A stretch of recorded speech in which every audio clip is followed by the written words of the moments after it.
प्रमोदतीर्थार्यान् नौमि न्यायसुधारतान् बन्धुस्त्वं गुरुरिष्टदैवतमिति त्वत्पादपङ्केरुहं प्राप्तं मां परिपालयेति सततं याचे निबद्धाञ्जलिः चित्तं मद्गुणदोषचिन्तनविधौ नूनं मनाङ्मा कृथाः श्रीसत्यात्मगुरो त्वदङ्घ्रियुगलं हित्वा न मे सद्गतिः वेदेशमुनिसत्पाद सेवा सम्प्राप्तवैभवान् यादवार्यान् वरसुधा टीकाकारान् वयं नुमः पृथ्वीमण्डलमध्यस्थाः पूर्णबोधमतानुगाः वैष्णवाः विष्णुहृदयाः तान्नमस्ये गुरून् मम। श्रीगुरुभ्यो नमः। सृष्टस्तप्येयः नीतिदिशितमो बन्धमोक्षाश्च यस्मात् अस्य श्रीब्रह्मरुद्रप्रभृतिः सुरनरद्वीषशत्रुत्मकस्य विष्णोर्व्यस्ताः समस्ताः सकलगुणनिधिः सर्वदोषव्यपेतः पूर्णानन्दो अव्ययो यो गुरुपि परमः चिन्तयेतं महान्तम्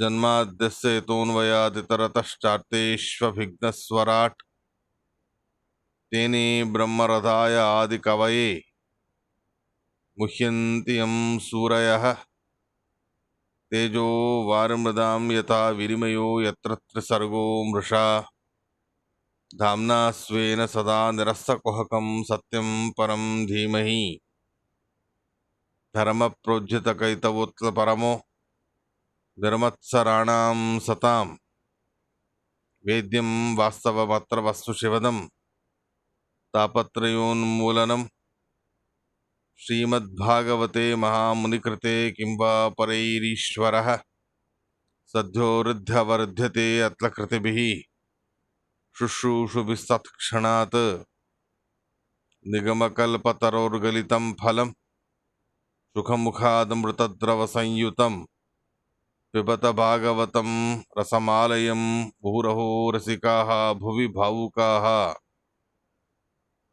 नैमिषे अनिमिषक्षेत्रे ऋषयः शौनकादयः सत्रं स्वर्गाय लोकाय सहस्रसममासत्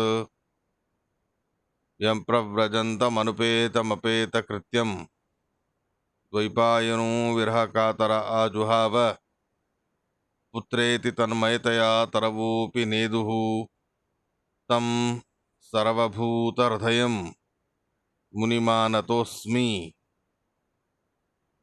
स्वस्य सताम् अखिल सन्मङ्गलानि भवन्तु। श्लोकैकपठनश्रवणमात्रेण वक्तुश्च श्रोतॄणां निखिलकलिकृतकल्मषापनोदन पटुतरे धर्माद्यखिल पुरुषार्थसाधनीभूते श्रीमन्महाभागवते अद्य किञ्चित् पूर्वकथा प्रमेयानुवादः। श्रीगुरुभ्यो नमः। हरिः ओम हरिः ओम हरिः ओम।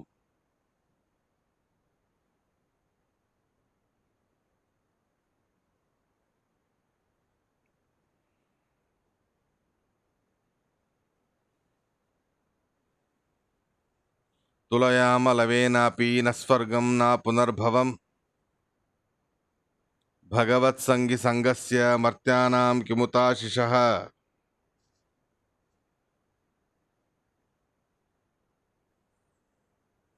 ప్రథమస్కంద భాగవతములో 18వ అధ్యాయం. ఆ 18వ అధ్యాయములో 13వ శ్లోకానికి ఆచార్యుల వారి వ్యాఖ్యానం ఏమిటో ఇవాళ తెలుసుకునే ప్రయత్నాన్ని చేస్తాం. శౌనకాచార్యుల వారికి సూతాచార్యుల వారికి పరస్పరంగా జరిగేటటువంటి సంవాదం. ఆచార్యుల వారు 3వ శ్లోకానికి తాత్పర్యం ఉంది.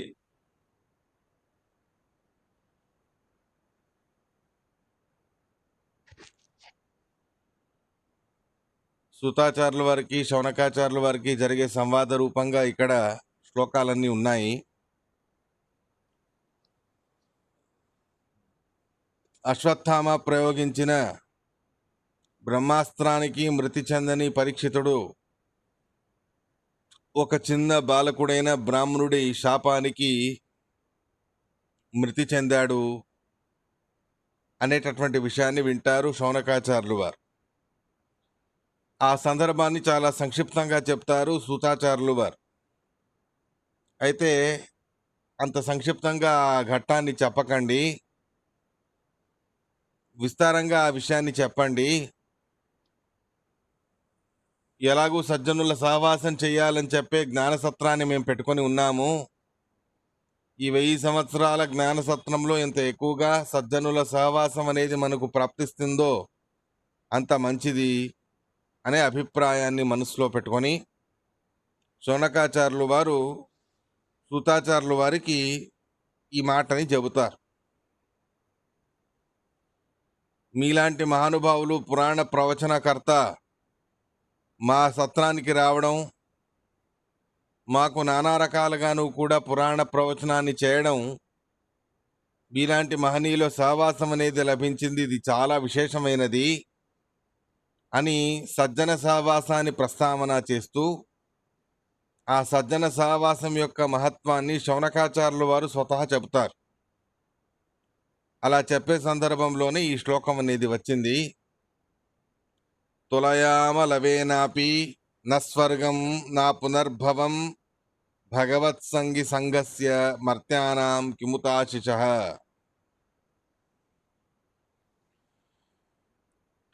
లవ అనేది అత్యంత అల్పమైనటువంటి ఒక కాల సమయం, అత్యంత అల్పం. లవ, నిమిష, క్షణ, ఈ రకంగా కాలం యొక్క వేరు విభాగాలు అనేవి చెప్పబడి ఉన్నాయి. అటువంటి సందర్భంలో భగవత్సంగి సంగస్య, భగవద్భక్తుల సాంగత్యము, భగవత్సంగి భగవంతుడి సాంగత్యంలో ఉన్నవాళ్ళు భగవద్భక్తులు. అటువంటి భగవద్భక్తుల యొక్క సాంగత్యం అనేది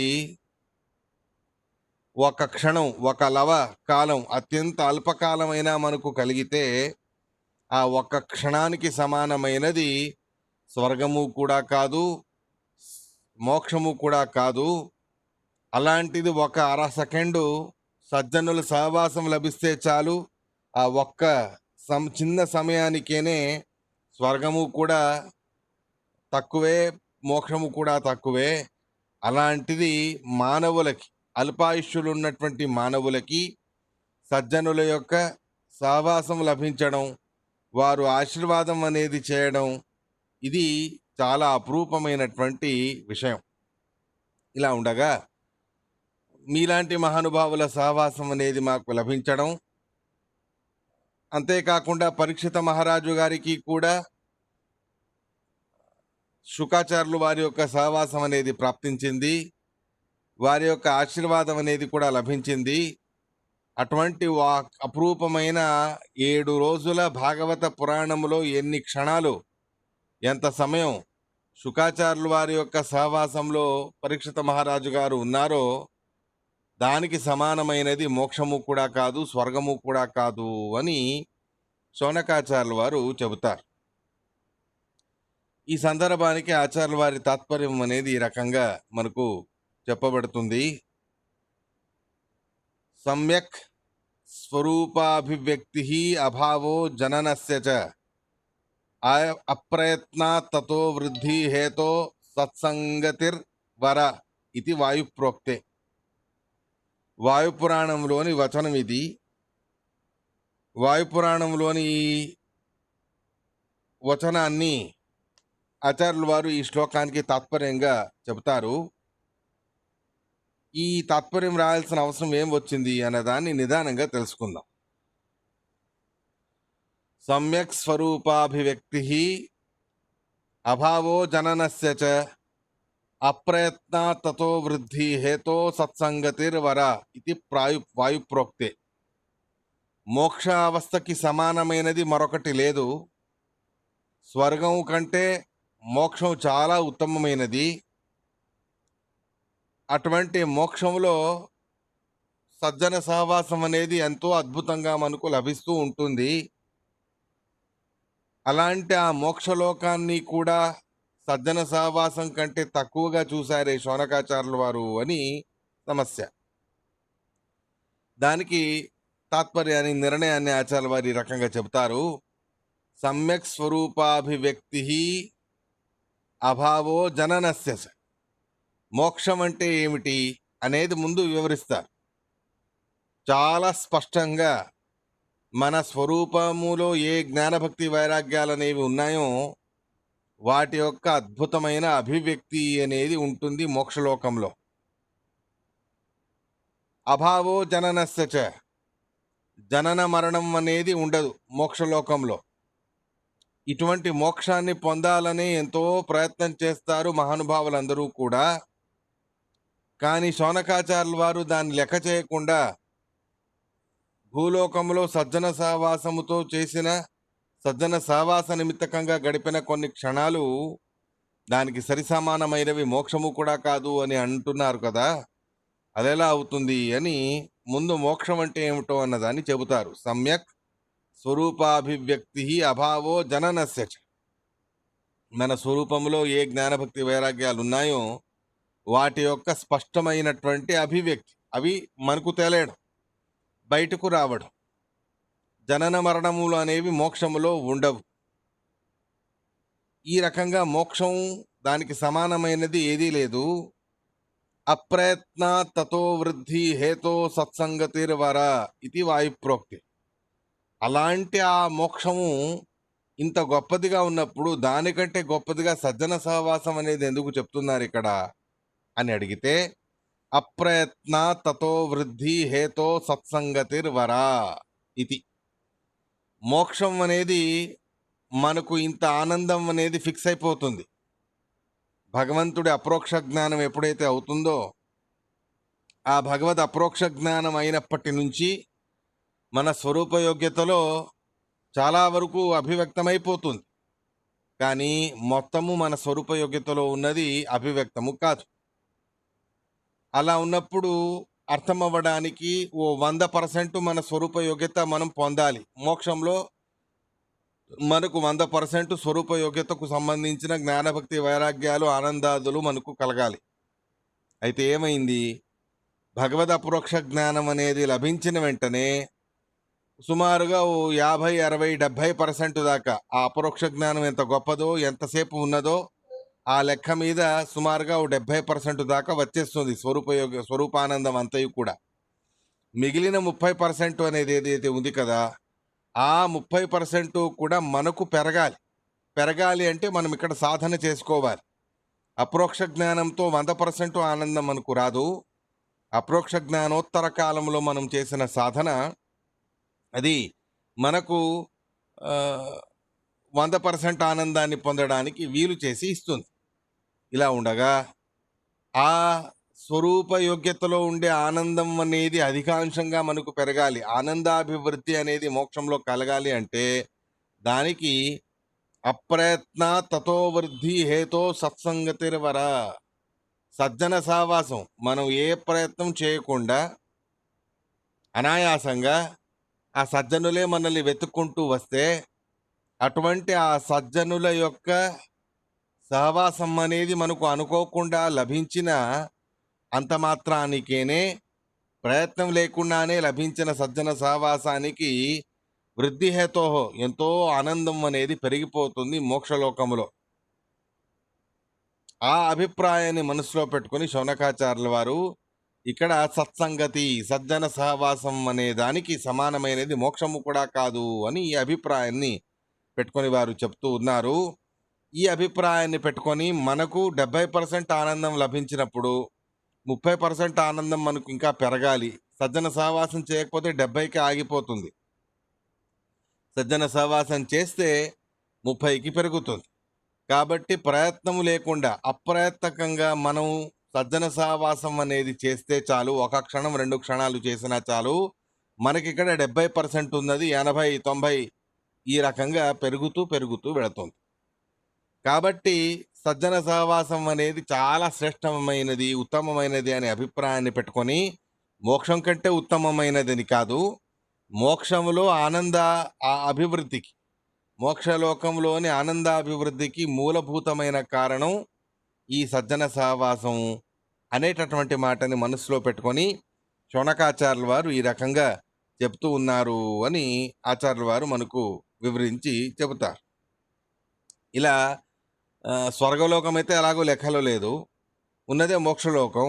ఆ మోక్షలోకంలోనూ కూడా అప్రోక్ష జ్ఞానోత్తర కాలంలో మనం చేసే ఎన్నో సాత్వికమైన సత్కర్మలలో సజ్జన సహవాసం అనే ఒక్క సత్కర్మ మనకు ఎనలేని ఆనందాన్ని, ఎంతో అధికమైన ఆనందాన్ని అభివృద్ధి పరిచి మనకు మోక్షలోకంలో ఆనందాభివృద్ధిని కలగజేసేటటువంటి సామర్థ్యం జ్ఞానోత్తర కాలంలో మనం చేసిన సజ్జన సహవాసానికి ఉన్నది అనేటటువంటి విషయాన్ని మనసులో పెట్టుకొని భగవత్ సంగస్య, భగవద్భక్తుల సహవాసం, భగవద్భక్తుల సాంగత్యం అనేది చూస్తే స్వర్గంలోనూ కూడా స్వర్గము పనికిరాదు, మోక్షము కూడా దానికి సరిసాటి కాదు అని ఈ అభిప్రాయాన్ని పెట్టుకున్నారు అని ఆచార్యుల వారు మనకిక్కడ వివరించి చెబుతారు. ఇలా సజ్జన సహవాసానికి ఉండేటటువంటి మహత్వాన్ని తెలిపాక ముందు సూతాచార్యుల వారు 19వ శ్లోకంలో తాత్పర్యానికి 19వ శ్లోకానికి తాత్పర్యం అనేది ఇచ్చారు. కుతః పునర్గణతో నామ తస్య మహత్తమైకాంత పరాయణస్య యోనంత శక్తిర్భగవాననంతో మహద్గుణత్వాత్ యమనంతమాహు.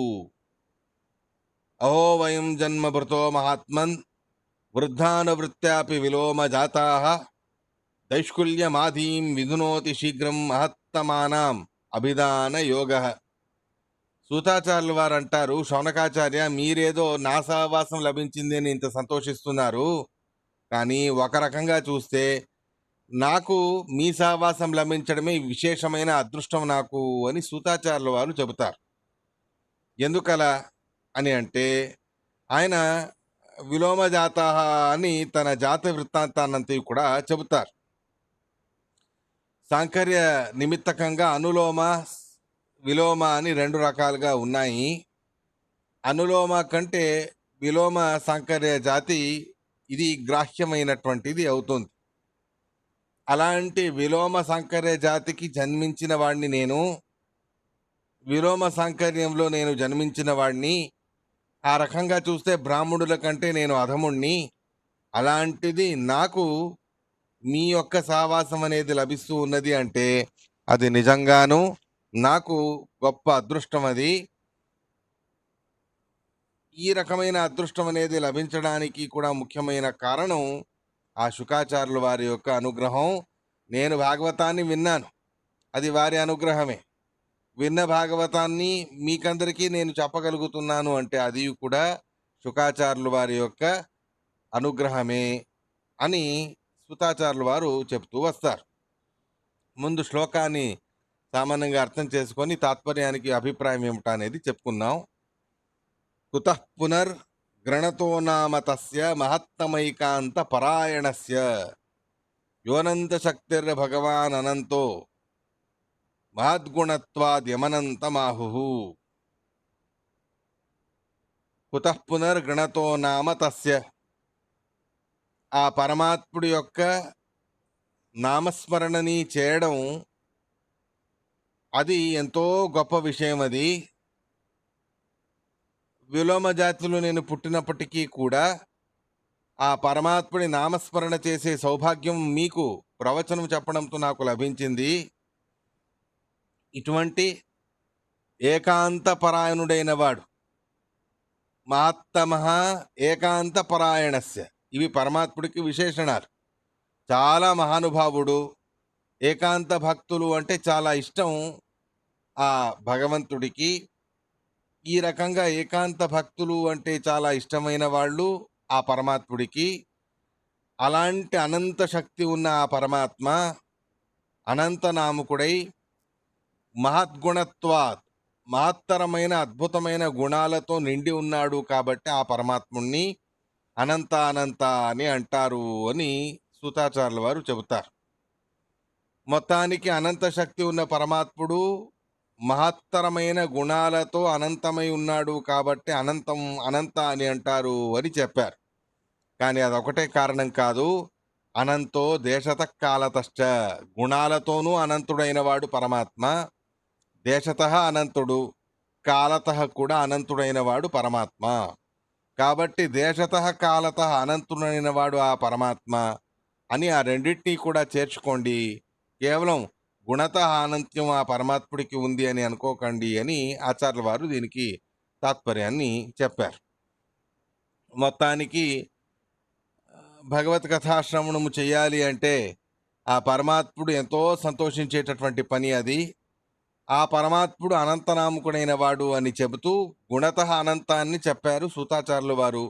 కానీ గుణత అనంత్యం మాత్రమే కాదు, దేశత మరియు కాలత కూడా అనంత్యాన్ని మీరు అక్కడ ఉపలక్షణతయా తీసుకోండి అని ఆచార్యుల వారు మనకు సూచన అనేది చేశారు.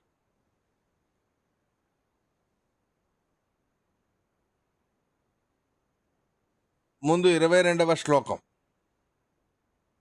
యత్రానురక్తా ససైవ ధీరాః వ్యపోహ్య దేహాదిషు సంగమూఢం వ్రజంతి తత్పారమహంస సత్యం యస్మిన్నహింసోపరమశ్చ ధర్మః.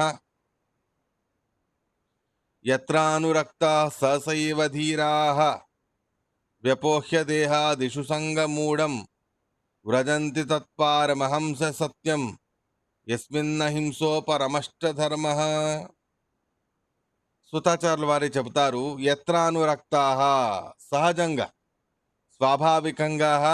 స్వాభావికంగానే ధీరులు, సన్యాసులు, మహానుభావులు ఆ పరమాత్ముడు యందు విశేషమైనటువంటి ఆసక్తి పొందిన వారై ఉంటారు.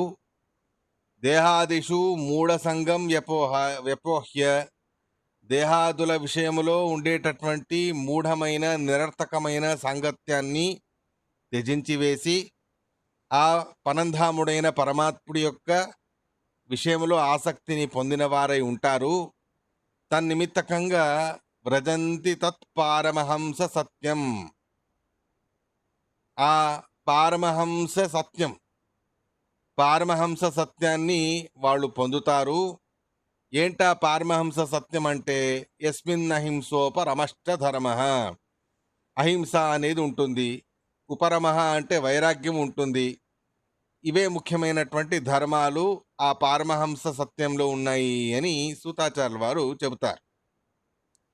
ఇక్కడ ఆచార్యుల వారు పారమహంస ఆశ్రమ ప్రాప్యం సత్యం బ్రహ్మ అని సమాసాన్ని చెబుతారు. ఎందుకలా అంటే వ్రజంతి తత్ పారమహంస సత్యం అని అనేశారు. పారమహంస సత్యాన్ని పొందుతారు అంటే ఏంటది? పారమహంసం అంటే సన్యాసం. సన్యాసంలో సత్యం అనేది ఇంకేముంది, అది అర్థం కాకుండా పోతుంది. కాబట్టి పారమహంస సత్యం అనేది వివరణ ఇవ్వాలని చెప్పి ఆచార్యుల వారు పారమహంసాశ్రమ ప్రాప్యమైన సత్యనామకుడైన పరబ్రహ్మ అని మీరు అన్వయం తీసుకోండి అని ఆచార్యుల వారు మనకి ఇక్కడ చెబుతారు. మొత్తానికి మహానుభావులు, విరక్త శిఖామణులు సహజంగా స్వాభావికంగా ఆ పరమాత్ముడు యందు మనసు పెట్టిన వారై మూఢమైన దేహాదుల యందు సాంగత్యాన్ని విడిచిపెట్టి ఆ పరమాత్ముడి యొక్క పాదాలని చేరుకోవాలి అని పారమహంస ఆశ్రమాన్ని, సన్యాసాశ్రమాన్ని పొంది ఆ సన్యాసాశ్రమ మాధ్యమముతో, దాని నిమిత్తంతో సత్యనామకుడైన అంటే నిరతిశయమైన ఆనందానుభవం నిరంతరంగా ఉండేవాడు పరమాత్మ. అందుకే సత్య అని ఆ పరమాత్ముడికి పేరు. 2 సార్లు వచ్చింది వెనకే. ప్రథమ శ్లోకానికి వ్యాఖ్యాన రూపంలో సత్యం పరం ధీమహి అని అక్కడ, మళ్ళీ మొన్న కూడా పాఠంలో సత్యం అనే శబ్దానికి మనం ఈ రకంగా భగవంతుడి గురించి తెలుసుకున్నాం. నిత్య నిరతిశయమైన ఆనందానుభవము పరమాత్ముడికి ఉన్నది కాబట్టి ఆ పరమాత్ముడిని సత్య అని అంటారు. అటువంటి సత్యనామకుడైన పరమాత్ముడిని వారు పొందుతారు. ఆ పారమహంసం ఆశ్రమం అంటే ఎలాంటిది? అహింసోపరమశ్చ ధర్మః, అహింస మరియు ఉపరమ అంటే విశేషంగా విషయ వైరాగ్యం, ఈ విషయ వైరాగ్యం అనేది విషయ నివృత్తిష్ట ధర్మ, విషయభోగాలు నిషిద్ధమైనటువంటి విషయభోగాల యొక్క నివృత్తి. విషయభోగాల విషయములో ఏదైతే ఆ, నిషిద్ధమైనవి ఉన్నాయో అటువంటి నిషిద్ధమైనటువంటి విషయభోగాల్ని త్యజించి విహితమైన విషయభోగాల్లోనూ కూడా అతిశయమైన విషయభోగం చేయకుండా ఉన్న దాంట్లో అల్పంగా ఆ విషయభోగాలు చేస్తూ జీవనధారణ చేయడానికి ఎంత కావాలో అంతవరకే విషయభోగాలని చేస్తూ అహింసయే ముఖ్యంగా ధర్మంగా పెట్టుకొని ఇలాంటి సన్యాసాశ్రమాన్ని స్వీకరిస్తారు మహానుభావులు అని ఆ సన్యాసాశ్రమాన్ని స్వీకరించిన శుకాచార్యుల వారి గురించి మనకు ఇక్కడ చెబుతారు. తమ గురువు గారు కదా సుతాచార్యుల వారికి శుకాచార్యుల వారు గురువురు కాబట్టి అటువంటి గురువు గారైన శుకాచార్యుల వారిని ఈ రకంగా వర్ణన చేస్తూ ఉన్నారు. వారు సన్యాసులు. శుకాచార్యులు వారు సన్యాసం అంటే సామాన్యమైనది కాదు, విహితమైన హింస. అది కూడా గృహస్థులకి ఎంత మనకు అనుమతి ఇచ్చారో అంతకంటే చాలా అల్పమైనటువంటి హింస అనేది చెప్పబడి ఉన్నది, చాలా తక్కువ. విషయభోగాలు కూడా అంతంత మాత్రమే స్వీకరించడం అనేది ఉంటుంది సన్యాసులకి. అటువంటి ఆ సన్యాసాశ్రమాన్ని స్వీకరిస్తారు మహానుభావులు. ముఖ్యంగా ఒకటే కారణం, ఆ పరమాత్ముడి చరణారవిందాల్ని వారు పొందాలి అనే అభిప్రాయముతో అని చెబుతారు. ఇలా చెప్పగా ముందు ఆ కథాభాగం అడిగారుగా వెనక శౌనకాచార్యులు వారు. ఆ పరీక్షిత మహారాజు గారు ఎందుకని బ్రాహ్మణ కుమారుడి చేతిలో శాపం పొందారు అనే కథాభాగాన్ని ఇంకా ఇక్కడ చెప్పలేదు. ఆ కథాభాగాన్ని ప్రస్తావన చేస్తూ, కథాభాగం మనకు తెలిసినదే కాబట్టి విస్తారం చేయను. ఒకసారి పశుహింస, వన్యప్రాణులను సంహరించాలి అని వేటకని బయలుదేరాడు పరీక్షిత మహారాజు. అలా ఎన్నో రకాలుగాను కూడా మృగాలని హింసించి సంహరించి వాటినన్నిటినీ కూడా క్షత్రువులకి విహితమైనటువంటి వేట మొదలైనవన్నీ కూడా ముగించుకొని బాగా అలసిపోయారు. ఆకలి దప్పికలు వేశాయి పరీక్షిత మహారాజు గారికి. అటువంటి ఆకలి దప్పికలు పరీక్షిత మహారాజు గారికి వేయగా దప్పికని పరిహారం చేసుకోవాలి అని అక్కడ దగ్గరలో ఎక్కడైనా నీళ్లు దొరుకుతాయా అని అటు ఇటు వెతుకుతారు. ఎక్కడ కూడా వారికి నీళ్లు అనేది దొరకలేదు. అలా వెతుకుతూ ఉండగా శమీక ఋషి గారి ఆశ్రమానికి వెళతాడు. అదే సమయంలో అక్కడ శమీక ఋషి గారు కనిపిస్తారు. వారిని నీళ్లు కావాలి అని అడుగుతాడు పరీక్షితుడు. కానీ శమీక ఋషి గారు అతడు అడిగినందుకు సమాధానం అనేది ఏమీ ఇవ్వరు. ఎందుకు అంటే ఆయన సమాధి అవస్థలో ఉంటారు. అటువంటి సమాధి అవస్థలో ఉండగా పక్కన భేరీ దుందుబినాదాలను చేసిన ఆ సమాధి అవస్థ నుండి బయటికి రారు మహానుభావులు.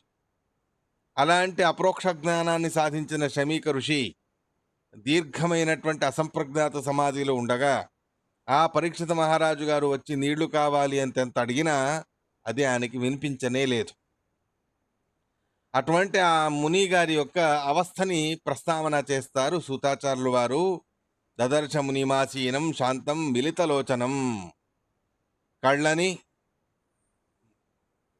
మూసివేసి తను ప్రశాంతంగా కూర్చొని ఉన్నారు శమీక ఋషి. పరమాత్ముడి యొక్క ధ్యానంలో మునిగిపోయి ఉన్నారు.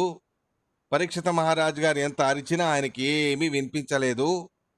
అటువంటి అసంప్రజ్ఞాత సమాధి అవస్థలో ఉంటే అలాగే అవుతుంది అని శమీక ఋషి గారి యొక్క అసంప్రజ్ఞాత సమాధిని వివరిస్తూ 26వ శ్లోకాన్ని చెబుతారు సూతాచార్యుల వారు. అక్కడ తాత్పర్యాన్ని కూడా మనకు ఆచార్యుల వారు చెప్పారు. మొత్తానికి శమీక ఋషి గారు ఉన్నటువంటి అసంప్రజ్ఞాత సమాధి అది ఎలాంటిది అన్నదాన్ని మనకు ఇక్కడ చెబుతారు. ప్రతిరుద్ధేంద్రియ ప్రాణ మనోబుద్ధి ముపారతం స్థానత్రయాత్ పరం ప్రాప్తం బ్రహ్మభూతం అవిక్రియం. ప్రతిరుద్ధేంద్రియ ప్రాణ మనోబుద్ధి ముపారతం స్థానత్రయాత్ పరం ప్రాప్తం బ్రహ్మభూతం అవిక్రియం. ఇది అసంప్రజ్ఞాత సమాధి యొక్క అవస్థ. దానికి ఆచార్యుల వారు తాత్పర్యాన్ని కూడా ఇచ్చారు. ఎలా ఉంటుంది అసంప్రజ్ఞాత సమాధి అంటే ప్రతిరుద్ధ ఇంద్రియ ప్రాణ మనోబుద్ధిం ఉపారతం. ఇంద్రియములు, ప్రాణములు, శ్వాసోచ్ఛ్వాసములు మొదలైనటువంటి ప్రాణములు, మనస్సు, బుద్ధి మొదలైనవన్నీ కూడా ఉపారతం, అవి తిరోధానమై ఉంటాయి. తిరోధానమై ఉంటాయి అంటే ఏ రకంగా అన్నదాన్ని మనకు చెబుతారు. విషయభోగాల నుండి ఉపారతమై ఉంటుంది. విషయభోగాల వైపు ఆలోచన అనేది రాదు. ఉపే ఆరాత్ రుద్రపాలకే హరవు సమ్యక్ రథం ఇతివ. ఉపారతం అనే దానికి ఇంకొక రకంగాను కూడా వ్యాఖ్యానం చేస్తారు యాదవారుల వారు. ఒకటి, ఇంద్రియాలు, ప్రాణములు, మనస్సు, బుద్ధి మొదలైనవన్నీ భగవదితర విషయాల నుండి ప్రతిరుద్ధమై ఉంటాయి. అంటే భగవదితర విషయాలలో అవి మునిగి ఉండవు. భగవదితర విషయాల నుండి ప్రతిరుద్ధమై, నిరోధితమై ఇటువైపు ఉంటాయి.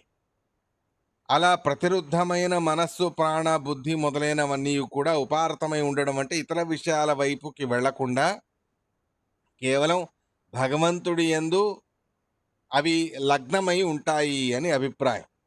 ఉపారతం అనే దానికి రెండు రకాలుగా చెప్పారు. ఒకటి, విషయభోగాల నుండి ఉపారతమై ఉన్నాయి, భగవదితర విషయభోగాల నుండి ఉపారతమై ఉంది అని ఒకటి.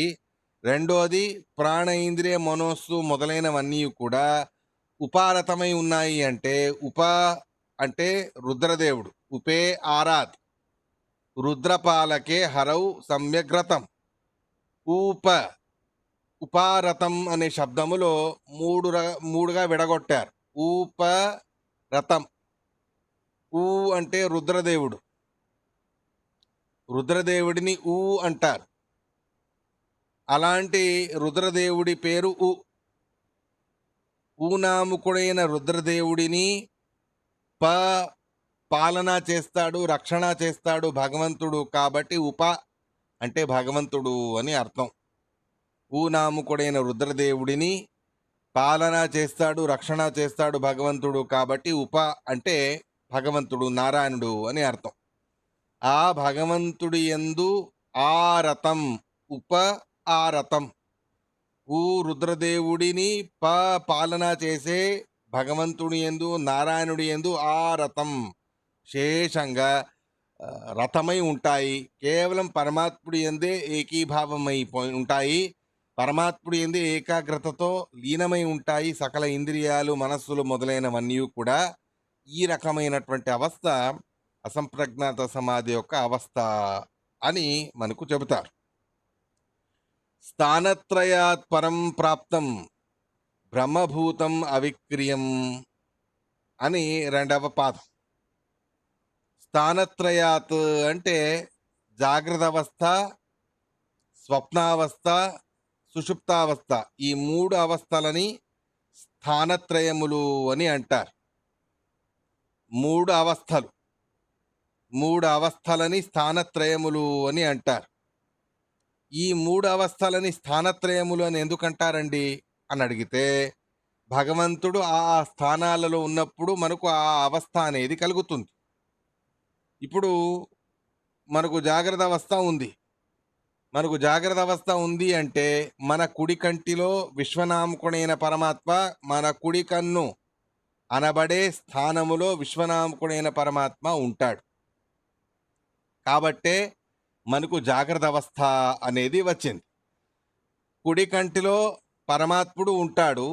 జాగ్రత్త అవస్థలో మనము ఆ పరమాత్ముడి దగ్గర ఉంటాం. మనకు అది మొదటి స్థానం. జాగ్రత్త అవస్థలో అది మొదటి స్థానం. కాబట్టి స్థానం ఒకటి అని దాన్ని పెట్టుకుందాం. రెండవ అవస్థ ఏమిటి? స్వప్నావస్థ. స్వప్నావస్థ అనేటటువంటి సందర్భం కంఠంలో ఉండేటటువంటి తైజసనామక పరమాత్ముడి నిమిత్తంతో మనకు కలుగుతుంది. ఆ కంఠంలో ఉండే తైజసనామక పరమాత్ముడు ఉన్న చోట జీవుడు వెళ్తాడు, అక్కడ ఉంటాడు. ఎప్పుడు జీవుడు కంఠగతమైన కంఠస్థానంలో ఉండే భగవంతుడు తైజసనామక పరమాత్ముడి దగ్గరికి వస్తాడో అప్పుడు స్వప్నాలని చూస్తాడు. అది స్థానం నంబర్ 2, రెండవ స్థానం. మూడవ అవస్థ ఏమిటి? సుషుప్తావస్థ. సుషుప్తావస్థ అంటే ఏమిటి? హృదయంలో ఉండేటటువంటి ప్రాజ్ఞనామకుడైన పరమాత్మ.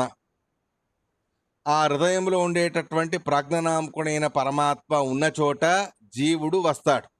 అది మూడవ స్థానం అయింది.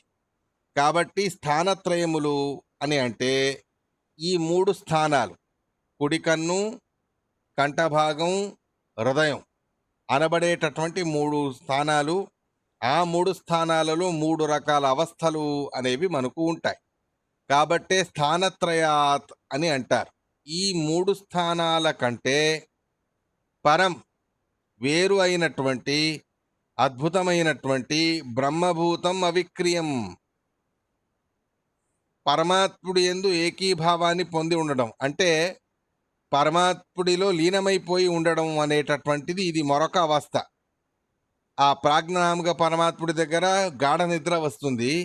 ఇక్కడ గాఢ నిద్ర అని చెప్పలేము, స్వప్నావస్థలోనూ తీసుకోలేము, జాగ్రత్త అవస్థలోనూ తీసుకోలేము అసంప్రజ్ఞాత సమాధిని.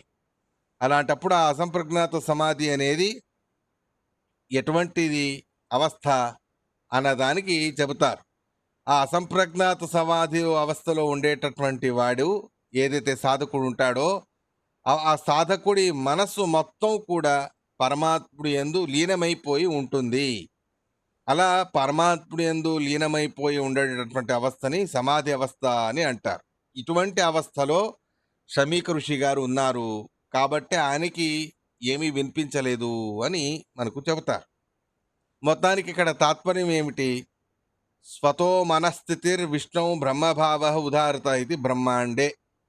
బ్రహ్మాండ పురాణంలో బ్రహ్మభూతం అవిక్రియం అని అన్నారు. ఎటువంటి వికారము లేకుండా బ్రహ్మయందు లీనమైపోయి ఉండడం అని చెప్పారు. ఇక్కడ బ్రహ్మభూతం అంటే బ్రహ్మ అయిపోయి ఉండడం అనే అద్వైత సిద్ధాంతం లాగా అనిపిస్తుంది. కానీ బ్రహ్మభూతం అనే దానికి అద్వైత సిద్ధాంతంగా జీవబ్రహ్మైక్యం కాదు, స్వాభావికంగా సహజంగా మనస్థితి విష్ణు, మనస్సు విష్ణువు యందు లీనమై ఉండడం. ఈ మనస్సు మొత్తం పరమాత్ముడి యందే కేంద్రీకరణమై ఉంటుంది, పరమాత్ముడి యందే పూర్తి లగ్నమై ఉంటుంది. అటువంటి ఆ మనస్సు మొత్తం పరమాత్ముడి యందు లగ్నమై ఉన్నప్పుడు ఆ మనస్సుకి ఇతర చుట్టుపక్కల ఉండే పరిసరాల పరిజ్ఞానం అనేది ఉండదు. ఆ రకంగా ఆ బ్రహ్మభావాన్ని అంటే మనస్సు సంపూర్ణంగాను కూడా పరమాత్ముడి యందు లీనమైపోయి ఉండడాన్ని సమాధి అవస్థ అని అంటారు. అటువంటి సమాధి అవస్థలో ఈ శమీక ఋషి గారు ఉన్నారు. కాబట్టి ఆయన శరీరం కనిపించింది, ఆయన ధ్యానముద్రలో ఉన్నారు అనేది కూడా పరీక్షితుడు చూశాడు. కానీ ఆకలి దప్పికలు, ప్రారబ్ధ కర్మ, కాలం, మృత్యు మొదలైనవన్నీ కూడా కారణాలై ఆ పరీక్షిత మహారాజు గారికి ఈ శమీక ఋషి గారు ఇటువంటి అద్భుతమైన సమాధి అవస్థలో ఉన్నారు అనేటటువంటి విషయాన్ని తను కనుక్కోలేకపోయాడు. మొత్తానికి ఈ ఋషి ఎవరో దంభాన్ని చేస్తూ ఉన్నారు, ఈయన నన్ను కావాలనే తిరస్కారం అనేది చేస్తూ ఉన్నారు అని ఈ రకంగా భావించాడు పరీక్షిత మహారాజు. అదే వినాశకాలే విపరీత బుద్ధి అని అంటారే, ఆ రకంగా మరణం అనేది ఆసన్నమైంది ఆయనకి. అలాంటి మరణం ఏదో ఒక నిమిత్తాన్ని చేసి ఏదో ఒక కారణాన్ని చూపించి ఆ కారణాన్నే పెట్టి మరణం అనేది సంభవించడానికి ఉంటుంది. ఆ రకంగా ఈయనకి సమాధి అవస్థ అంటే ఏంటో తెలుసు, స్వయంగా అనుభవించిన వ్యక్తియే. పరీక్షిత మహారాజు గారు కూడా అప్రోక్ష జ్ఞాని. ఆయన అప్రోక్ష జ్ఞాని. ఆయన కూడా ఎన్నోసార్లు ధ్యానావస్థలో ఉండగా అసంప్రజ్ఞాత సమాధిలో పోయినటువంటి సందర్భాలు ఉన్నాయి. అంటే అసంప్రజ్ఞాత సమాధి అవస్థని చేరినటువంటి సందర్భంలో కూడా పరీక్షిత మహారాజు గారికి ఉన్నాయి. కానీ తను అనుభవించినది కూడా తనకే తెలియకుండా ఋషి గారి విషయంలో తను ఈ రకంగా ఆ ఋషి గారు, శమీక ఋషి గారు ఈ సమాధి అవస్థలో ఉన్నారు అనేది తెలుసుకోలేకపోయాడు పరీక్షితుడు. దాంతో మొత్తానికి ఆకలి దప్పికలు, బాధ, కాలం మొదలైనవన్నీ కూడా కారణమై చుట్టూ అన్ని చోట్ల కూడా చూసి తనకు అవమానం చేశారు కదా ఈయన అని చెప్పి ఆయన మెడలో అక్కడే ఎక్కడో ఒక చనిపోయిన సర్పం కనిపించింది. అలాంటి ఆ చనిపోయిన సర్పాన్ని ఈ శమీక ఋషి గారి కంఠానికి చుట్టి వేస్తాడు పరీక్షిత మహారాజు గారు. ఈ రకంగా తను సర్పాన్ని చుట్టివేసి అక్కడి నుంచి తను వెళ్ళిపోతాడు. ఆ తర్వాత కథాభాగం అంతయు కూడా గౌరముఖ అనే ఆయన శిష్యుడిని పంపించడం, మధ్యలో శమీక ఋషి గారి కుమారుడు ఈ శృంగి, ఆయన స్నేహితుడు అంటే శృంగి గారి తండ్రి గారు ఈ అవస్థలు ఉండడాన్ని చూసి వెళ్ళి హేళన చేయడం, ఇవన్నీ కూడా మనం కథాభాగంలో అవి వస్తాయి. ముందు ఈ పరిస్థితి ఏనాడు కూడా బ్రాహ్మణులను తిరస్కారం చేయలేదు పరీక్షిత మహారాజు. అలాంటి ఆ పరీక్షిత మహారాజు గారు ఈ రకంగా తిరస్కారం అనేది చేసిన సందర్భం వచ్చింది ఆయన కాల నిమిత్తకంగా, మృత్యు నిమిత్తకంగా. అటువంటి ఆ పరిస్థితిలో ఆయన చేసిన ఆ పని ఎందుకు ఇలా జరిగింది అనేదానికి కూడా చెబుతూ 29వ శ్లోకము ఉన్నది. దానికి తాత్పర్యాన్ని కూడా మనకు ఆచార్యుల వారు చెప్పి ఉన్నారు.